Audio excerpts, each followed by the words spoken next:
मंडळी, खरा शेतकरी कुणाला म्हणायचं, बैल मालक कुणाला म्हणायचं? खरा शेतकरी जो बैलांच्याद्वारे आपली शेती पिकवतो, कसवतो आणि जगाला पोसवतो, तो खरा शेतकरी. आत्ता बैलगाडी शर्यतीचा ट्रेंडिंग आलेला आहे.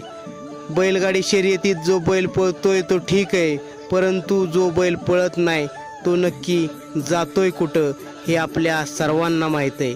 परंतु या जो बैल पळत नाही त्या बैलाच्याद्वारे शेती केली पाहिजे, आपली संस्कृती जपली पाहिजे, आपला गोवंश जपला पाहिजे. आज बेंदूर आहे, बेंदूर सणाच्या सर्वांना हार्दिक शुभेच्छा.